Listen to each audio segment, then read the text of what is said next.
Sejak saya tahu bahwa waktu saya sangat berharga, bahwa waktu berjalan begitu cepat, usia bertambah begitu cepat, sementara begitu banyak hal yang saya harus kerjakan, saya tidak mau sembarangan membuang waktu saya untuk kumpul-kumpul dengan teman, ngobrol yang gak jelas. Saya gak mau buang waktu saya mengerjakan sesuatu yang gak ada tujuannya. Karena saya melihat bahwa waktu itu begitu berharga, saya baik-baik pakai waktu saya. Sama halnya dengan hidup ini. Kalau kita ngerti betapa berharganya hidup kita gak akan sembarangan sama hidup kita. Kita gak akan sembarangan membiarkan orang merusak hidup kita. Pilihlah orang-orang yang bisa menambah nilai Anda, bukannya orang-orang yang mengambil nilai itu dari Anda. Pilih temanmu dengan bijaksana. 1 Korintus 15 ayat 33 bilang, janganlah kamu sesat, pergaulan yang buruk merusak kebiasaan yang baik.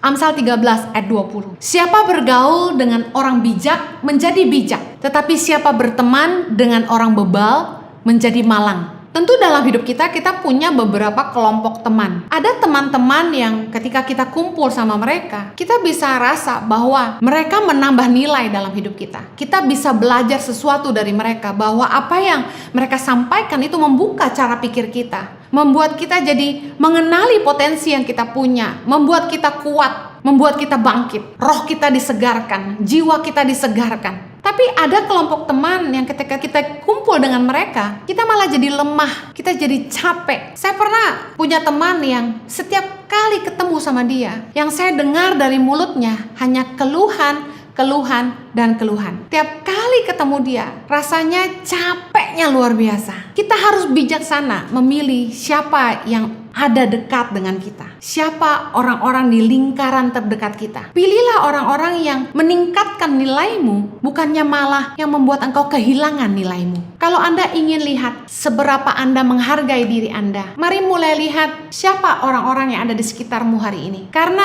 orang-orang di sekitar Anda menentukan seberapa berharganya Anda melihat diri Anda sendiri. Tahukah Anda di masa ini, ketika orang mengirimkan resume atau lamaran kerja, background check itu dilakukan dengan mengintip sosial medianya. Orang-orang yang berusaha mencari tahu tentang latar belakang seseorang akan berusaha melihat Instagramnya, Facebooknya, karena konten atau caption di dalam sosial media akan menunjukkan personality kita. Cara teman-teman atau follower di sosial media kita berkomentar tentang kita akan menunjukkan siapa kita. Bagaimana kita memperlakukan keluarga kita. Ya, sekalipun beberapa orang hanya menayangkan, mengupload foto-foto yang kelihatan mesra, kelihatan quality time, kelihatan baik hanya untuk konsumsi publik. Tapi bagaimana Anda menceritakan tentang keluarga Anda di sosial media akan menunjukkan siapa Anda. Jangan haus penerimaan. Kadang-kadang kita harus siap kehilangan teman-teman yang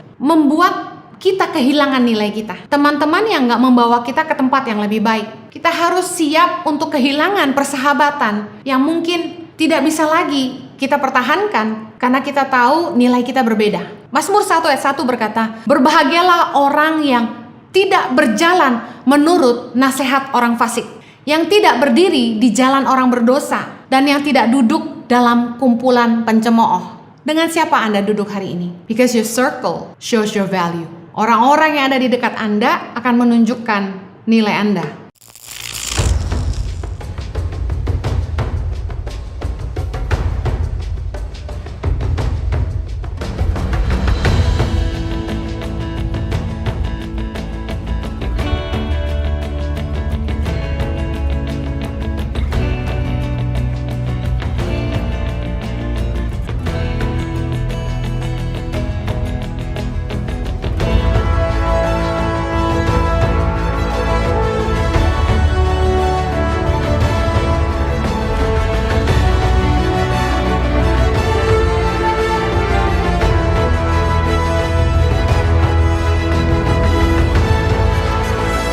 Suka duka, perjuangan guru tangan pengharapan dalam membangun pendidikan di pedalaman Indonesia.